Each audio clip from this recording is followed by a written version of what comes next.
Hello दोस्तों, मैं अमित कुमार और देखते रहे हैं योर केमिस्ट्री टीचर। मेरे प्यारे बच्चे, हम लोग 2 नंबर के जो सब्जेक्टिव क्वेश्चन था वे कर रहे थे। हम लोग अभी तक 35 क्वेश्चन कर चुके हैं।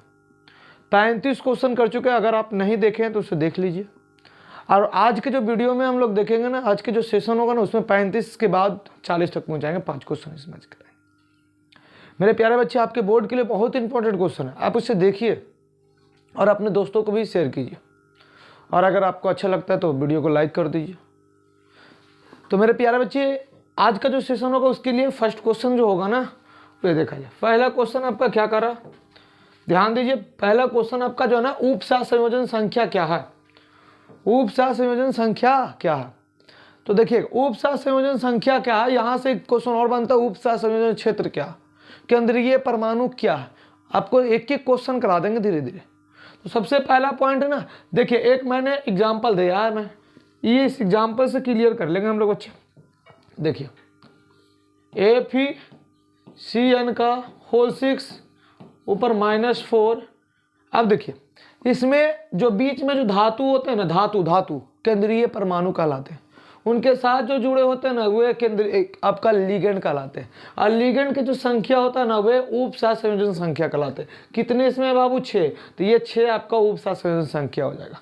कहने का मतलब total number of ligands link to the central metal atom और ion in the coordination sphere is known as coordination number, जिसको हम शॉर्ट में CN भी कहते हैं। उपसंयोजन क्षेत्र, उपसह संयोजन क्षेत्र के केंद्रीय धातु या केंद्रीय धातु के परमाणु बोलिए या आयन से जुड़े लिगेंड की कुल संख्या को केंद्रीय परमाणु आयन का उपसह संयोजन संख्या कहा जाता है। याद रखिएगा, यहाँ पर आप एक चीज लिख लीजिएगा, उपसह संयोजन संख्या कहा जाता है।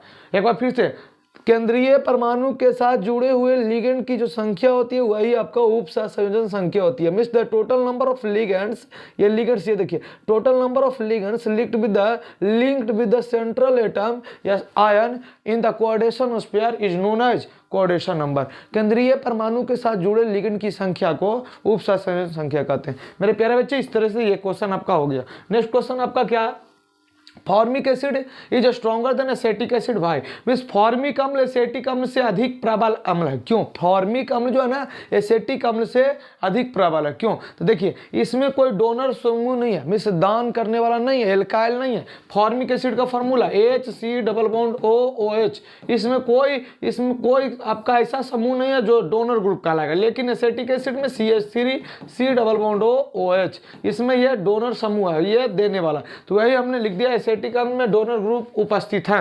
डोनर ग्रुप इस दान करने वाले। डोनर ग्रुप अम्लीयता को घटा देता है। डोनर ग्रुप अम्लीयता को क्या कर देता है? घटा देता है। इसलिए फॉर्मिक अम्ल की अम्लीयता एसिटिक अम्ल से ज्यादा होता है। In the acetic acid donor group is the present donor group और decrease the acidity, so formic acid is stronger than acetic acid. एक चीज आप याद रखिएगा कि फॉर्मिक एसिड में कोई डोनर समूह नहीं है, लेकिन एसिटिक एसिड में डोनर समूह है। एसिटिक एसिड में डोनर समूह है, लेकिन फॉर्मिक एसिड में नहीं।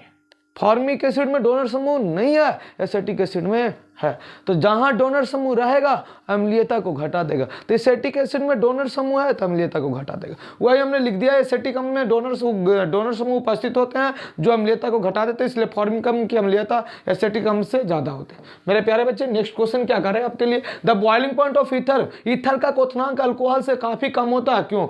ईथर का क्वथनांक अल्कोहल से काफी कम होता है। बच्चे, मेरे प्यारे बच्चे, करा ईथर का क्वथनांक अल्कोहल से काफी कम होता है। क्यों होता है भाई, क्या वजह है? तो देखिए ईथर के अणुओं के बीच H बॉन्ड नहीं बनता, लेकिन अल्कोहल के अणुओं के बीच H बॉन्ड बनता है। अल्कोहल के अणुओं के बीच, देखिए अल्कोहल किसे हम बोलते हैं? ROH को, और ईथर किसको बोलते हैं? ROR को। ये दूसरे अणु के साथ भी H बॉन्ड बना लेगा, ऑक्सीजन और हाइड्रोजन के साथ, लेकिन इसमें नहीं ना आएगा। जब भी आएगा ROR तो नहीं बॉन्ड बनेगा, ऑक्सीजन, इसमें H भी आ जाएगा ना, तो ये बॉन्ड बन लेगा। H बॉन्ड यहाँ बनेगा, यहाँ पर H बॉन्ड नहीं बनेगा। तो हम यही बोल सकते हैं कि अल्कोहल में अणुओं के बीच हाइड्रोजन बंध का निर्माण होता है, लेकिन ईथर में अणुओं के बीच हाइड्रोजन बंध का निर्माण नहीं होता। यही कारण है कि ईथर का क्वथनांक अल्कोहल से काफी कम होता है। In the case of alcohol hydrogen bond is present between the molecules. करने का मतलब अल्कोहल के मॉलिक्यूल्स में हाइड्रोजन बॉन्ड प्रेजेंट है। whereas in the ether there is no hydrogen bond is present between their molecules। लेकिन आपका ether में कोई H बॉन्ड नहीं है। Due to this reason the boiling point of ether is much lower than alcohol. याद रखना है, बस एक चीज दिमाग में लोड कर लीजिए भाई कि अल्कोहल के अणुओं के बीच H बॉन्ड बनता है, अल्कोहल के मॉलिक्यूल्स के बीच H बॉन्ड बनता है, लेकिन ईथर के मॉलिक्यूल्स के बीच H बॉन्ड नहीं बनता। आप लिख सकते हैं इसको। चला जाए नेक्स्ट क्वेश्चन आपका क्या करा भाई, ये देखिए हम लोग जो आज का है ना, ये लगता है चौथा क्वेश्चन में पहुंच गया। 5 क्वेश्चन आपको कराएंगे भाई, एक एक क्वेश्चन को देखिएगा, मजा ही मजा आ जाएगा आपको। तो formaldehyde gives Cannizzaro reaction while acetaldehyde does not. भाई फॉर्मल्डिहाइड कनिजारो अभिक्रिया देता है जबकि एस्टल्डिहाइड नहीं देता, क्यों? तो देख लीजिए, फॉर्मल्डिहाइड किसको कहते हैं, बोलिए HCOOH। एस्टल्डिहाइड किसको बोलते हैं, CH3। ये देखिए थोड़ा मिसप्रिंट, HCOOH, ये फॉर्मिक एसिड था, ये आपका CH3 COOH, ये आपका हो गया एस्टल्डिहाइड, ये हो गया आपका फॉर्मल्डिहाइड। देखिए ये आपका मेन Fg हुआ, क्रियाशील समूह, इसके साथ कोई कार्बन नहीं है, यहाँ पर Fg है। ये बगल वाले कार्बन को क्या बोलते हैं छट्टू, अल्फा कार्बन। और अल्फा कार्बन के साथ जो हाइड्रोजन होता है उसे अल्फा हाइड्रोजन बोलते हैं। और सुन लो, कनिजारो रिएक्शन अल्फा हाइड्रोजन के एब्सेंस में होता है, अल्फा हाइड्रोजन के अनुपस्थिति में होता है, लेकिन इसमें तो अल्फा हाइड्रोजन है, लेकिन इसमें अल्फा हाइड्रोजन नहीं, अल्फा कार्बन नहीं है तो अल्फा हाइड्रोजन होगा नहीं होगा। एस्टल्डिहाइड में अल्फा हाइड्रोजन नहीं है, लेकिन एस्टल्डिहाइड में अल्फा हाइड्रोजन है, लेकिन फॉर्मल्डिहाइड में अल्फा हाइड्रोजन नहीं है। तो जिसमें अल्फा हाइड्रोजन नहीं होगा बाबू, वही आपका करेगा क्या चीज छटू, क्या करेगा, कनिजारो रिएक्शन। कनिजारो रिएक्शन छुटवा वही कर तो ना जरा में अल्फा हाइड्रोजन न रहता। क्लियर? तो वही लिख दिए, formaldehyde does not have an alpha hydrogen therefore takes part in Cannizzaro reaction but acetaldehyde fail to react since it has a alpha hydrogen. Hindi में फॉर्मल्डिहाइड अल्फा हाइड्रोजन नहीं रखता है जी, जबकि रुक जाइए, जबकि नहीं होगा, सबसे पहले ये अल्फा हो जाएगा। हाँ, फॉर्मल्डिहाइड अल्फा हाइड्रोजन नहीं रखता, इसलिए या कनिजारो अभिक्रिया में भाग लेता है, एस्टल्डिहाइड अभिक्रिया नहीं करता क्योंकि इसमें अल्फा हाइड्रोजन उपस्थित रहता। जहां अल्फा हाइड्रोजन रहेगा, फॉर्मल्डिहाइड में अल्फा हाइड्रोजन नहीं रहता इसलिए कनिजारो अभिक्रिया करता है, लेकिन एस्टल्डिहाइड अभिक्रिया नहीं करता क्योंकि इसमें अल्फा हाइड्रोजन होता है। नेक्स्ट क्वेश्चन क्या करा भाई, लास्ट क्वेश्चन आपका होगा, alcohol is soluble in water but benzene is insoluble in. देखिए बेंजीन का H बॉन्ड नहीं बनता। देखिए सोलुबल इनसोलुबल का जब भी क्वेश्चन आवे ना कि अल्कोहल जल में घुलनशील होता है ना, घुलनशील होता है, ठीक है ना, ये घुलनशील होता है, ये बेंजीन घुलनशील नहीं होता, ध्यान दीजिएगा। तो ये वहां पर थोड़ा घुलनशील कर लीजिएगा।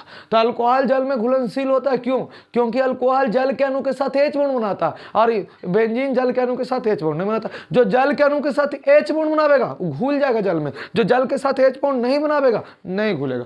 अल्कोहल जल के साथ हाइड्रोजन बंध का निर्माण करता है जबकि बेंजीन जल के साथ हाइड्रोजन बंध का निर्माण नहीं करता। यही कारण कि अल्कोहल जल में घुलनशील होते हैं जबकि बेंजीन जल में अघुलनशील होते हैं। अल्कोहल फॉर्म हाइड्रोजन बॉन्ड, अभी आपको बोल रहे हैं अल्कोहल H बॉन्ड बनाता लेकिन ये नहीं बनाता benzene. Alcohol form H bond with water molecules but benzene not form hydrogen bond with the water molecules, that is why alcohol is soluble in water but benzene is insoluble. देखिए एक चीज याद रखिए, जो H बॉन्ड बनावेगा जल के साथ,